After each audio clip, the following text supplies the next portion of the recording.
Hello students, मैं वीना गुप्ता। आज मैं आपको बीएसटी में आगे बताने जा रही हूँ। लास्ट डे मैंने आपको बताया था जॉइंट हिंदू फैमिली बिजनेस क्या होता है, उसके विशेषताएं, गुण और दोष, मेरे जो भी कह सकते हैं। आज हम उसके आगे बढ़ रहे हैं कि फॉर्म ऑफ बिजनेस में एक फॉर्म जो होता है वो होता है पार्टनरशिप का। साझेदारी किसको कहते हैं और ये क्या होता है। जैसा हम जानते हैं कि कोई भी व्यक्ति जो होता है या कोई भी नई संस्था प्रारंभ करने के पहले इसका कुछ आधार पुरानी व्यवस्था की सीमाएं होती हैं, और एकाकी व्यापार व्यवसाय जो होता है उसमें बहुत सारी अनेक सीमाएं होती हैं। जैसे उसमें सीमाओं या लिमिटेशन क्या होता है, जैसे उसमें पूंजी की कमी होती है, सीमित प्रबंध व्यवस्था होता है।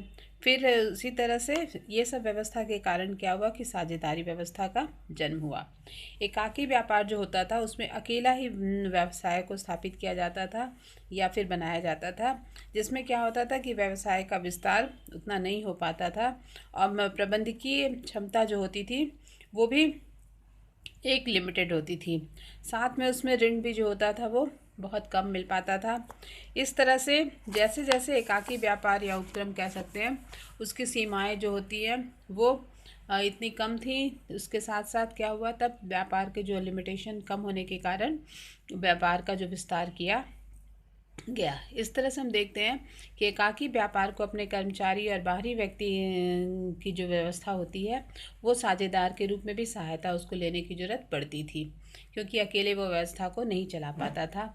इस प्रकार व्यवसाय का जो स्वामित्व जो होता था वो एक ही व्यक्ति तक सीमित न रह करके अनेक व्यक्तियों के बीच विभाजित हो गया।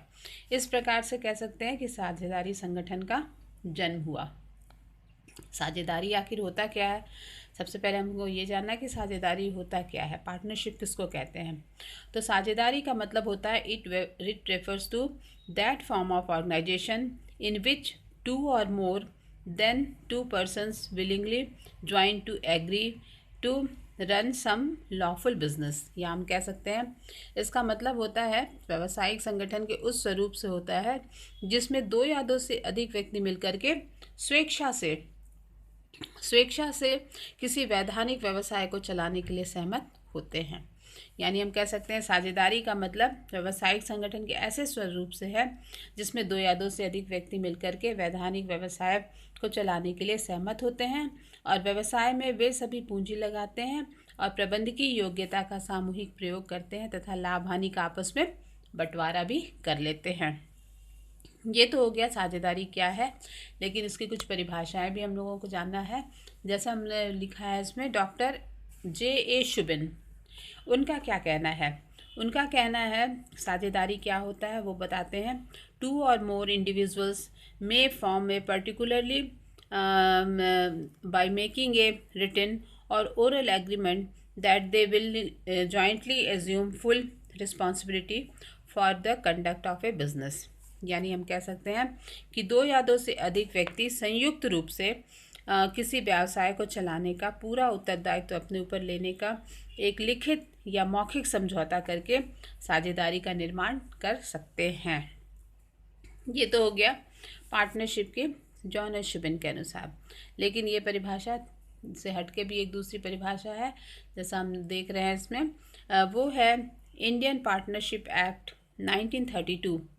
1932 सेक्शन 4 के अनुसार उसमें कहते हैं partnership is the relation between person who have agreed to share the profits of a business carried by one or any one of them acting for all. यानी कह सकते हैं साझेदारी उन व्यक्तियों के बीच एक संबंध है जिन्होंने ऐसे व्यवसाय के लाभ को आपस में बांटने का समझौता किया है जिसे वे सभी चला सकते हैं या उन सब की तरफ से कोई एक व्यक्ति उस व्यवसाय को चला सकता है। इस तरह से जैसे हम जानते हैं कि साझेदारी जो होता है उसमें दो या दो से अधिक व्यक्तियों के बीच एक ऐसा समझौता है जिसके आधार पर वे किसी वैधानिक व्यवसाय के लाभ का आपस में व्यवसाय के लाभ को आपस में बांटते हैं और वे सभी व्यवसाय जो एक दूसरे के साथ मिलकर व्यवसाय को करने के लिए सहमत होते हैं, व्यक्तिगत रूप से साझेदार तथा सामूहिक रूप से ये लोग फर्म के नाम से जाने जाते हैं, जिससे जो भी व्यापार होगा वो फर्म के नाम से कारोबार करता है। इस तरह से तो साझेदारी की परिभाषा को हम लोग जान गए, साझेदारी क्या होता है या पार्टनरशिप किसको कहते हैं। आगे इस आधार पे हम लोग देखते हैं इसकी कुछ अपनी विशेषताएं होती हैं, या कह सकते हैं इसके कुछ अपने फीचर्स होते हैं या फिर एलिमेंट्स होते हैं। तो एलिमेंट्स या फीचर्स क्या है, जैसा हम लोग देख रहे हैं, पहले एलिमेंट्स जो है वो है स्टैट्यूटरी कैरेक्टरिस्टिक्स, या जिसको कह सकते हैं वैधानिक लक्षण। वैधानिक लक्षण में सबसे पहला है साझेदारी का मोर देन वन पर्सन, यानी कह सकते हैं एक से अधिक व्यक्तियों का होना साझेदारी के लिए ज़रूरत है। जैसा हम जानते हैं कि साझेदारी व्यवसाय में कम से कम 2 व्यक्तियों का होना चाहिए, एक अकेला व्यक्ति व्यवसाय नहीं चला सकता। उस तरह से साझेदारी व्यवसाय के लिए लिमिटेशन है, कम से कम तो 2 होने चाहिए, और अधिकतम संख्या का लिमिटेशन है। अगर वो बैंकिंग व्यवसाय है तो अलग होगा, और अन्य तरह के व्यवसाय हैं तो वो अलग होंगे। नेक्स्ट है एसेंस ऑफ बिजनेस, या हम कह सकते हैं ये व्यवसाय का होना, व्यवसाय का होना, क्योंकि साझेदारी में हम जैसे जानते हैं व्यवसाय का होना है एग्जिस्टेंस ऑफ बिजनेस।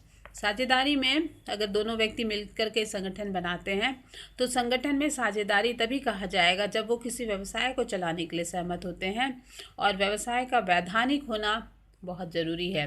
कोई ऐसा इल्लीगल बिजनेस नहीं होना चाहिए जिस पर सरकार हस्तक्षेप करे, वैधानिक व्यवसाय का होना आवश्यक है। नेक्स्ट है कॉन्ट्रैक्चुअल रिलेशनशिप या अनुबंधित संबंध। साझेदारों के बीच जैसा जो संबंध होता है वो साझेदारी का निर्माण जो होता है वो अनुबंध के आधार पर होता है, या कह सकते हैं कॉन्ट्रैक्ट के आधार पर होता है। साझेदारों के बीच अनुबंध का होना या कॉन्ट्रैक्ट का होना जरूरी है। इसलिए ऐसे व्यक्ति जिसमें अनुबंध करने की क्षमता नहीं होती है किसी फर्म में साझेदार नहीं बन सकते हैं। जैसे हम कह सकते हैं माइनर या फिर पागल, कानून द्वारा अयोग्य घोषित व्यक्ति भी फर्म के रूप में सम्मिलित नहीं हो सकता है। हाँ, लेकिन साझेदारी की धारा सेक्शन 30 के अनुसार एक माइनर को या एक अवयस्क को साझेदारी में एंट्री कराया जा सकता है, लेकिन इसकी एंट्री से वह पूर्ण रूप से साझेदार नहीं बनता है, बल्कि वह सिर्फ लाभों में ही हिस्सा प्राप्त कर सकता है। एक माइनर को ये राइट है सेक्शन 30 के अनुसार। उसी तरह से नेक्स्ट है पॉजिटिव, ये प्रॉफिट मोटिव और शेयरिंग ऑफ प्रॉफिट। साझेदारी में जैसा होता है कि लाभ कमाना और लाभ को आपस में बांटना, ये भी बहुत ज़रूरी होता है। साझेदारी में जैसे कह सकते हैं साझेदारी का एक लक्षण ये होता है कि उद्देश्य जो होता है वो लाभ कमाना और उसको आपस में बांटना। कोई भी संस्था जिसका उद्देश्य लाभ कमाना नहीं है वो कानूनी रूप से साझेदारी नहीं हो सकता है। यहाँ पर यह जानना जरूरी है कि केवल लाभ कमाना ही नहीं बल्कि लाभ का हिस्सा होना भी महत्वपूर्ण है, परंतु हानि में हिस्सा होना कोई आवश्यक नहीं है। इस तरह से साझेदारी भी ऐसा हो सकता है जिसमें केवल लाभ में हिस्से के लिए फर्म में सम्मिलित किए गए हों, और एक माइनर जो साझेदार होता है या अवयस्क साझेदार होता है वो फर्म में केवल लाभों में ही हिस्सा प्राप्त करता है, हानियों में नहीं। इस तरह से नेक्स्ट है इसमें प्रिंसिपल एजेंट रिलेशनशिप, या आप कह सकते हैं स्वामी और एजेंट का संबंध। स्वामी और एजेंट का इसमें संबंध यह होता है कि स्वामी अपने एजेंट द्वारा अधिकार क्षेत्र में रहते हुए कुछ अनुबंध के लिए उत्तरदायी होता है। ठीक उसी प्रकार से साझेदार अपने कार्यों के लिए अन्य सभी साझेदारों के बीच भी बाध्य होता है। इस प्रकार सभी साझेदार एक दूसरे का स्वामी तथा एजेंट के रूप में या डबल रोल में काम करते हैं। ये तो हो गया कह सकते हैं आप इसमें स्टैट्यूटरी कैरेक्टरिस्टिक्स। नेक्स्ट है जनरल कैरेक्टरिस्टिक्स। जनरल कैरेक्टरिस्टिक्स में होता है अनलिमिटेड लायबिलिटी, फिर होता है नो सेपरेट इंडिविजुअलिटी, फिर कहता है ऑलमोस्ट गुड फेथ, और फिर होता है restriction of transfer of interest.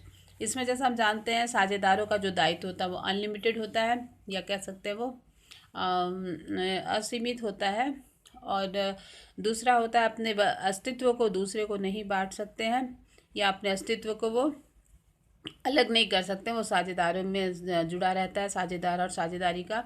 और फिर कह सकते हैं कि उसमें एक साझेदार का दूसरे साझेदार के बीच एक विश्वास होना ज़रूरी है ये, और दूसरा फिर है कि कोई साझेदार अपने इंटरेस्ट को दूसरे को ट्रांसफ़र नहीं कर सकता है या बेच नहीं सकता है, वो उससे चूँकि जुड़ा रहता है और अपने हित को वो हाँ, जब तक सभी साझेदार सहमत नहीं होते हैं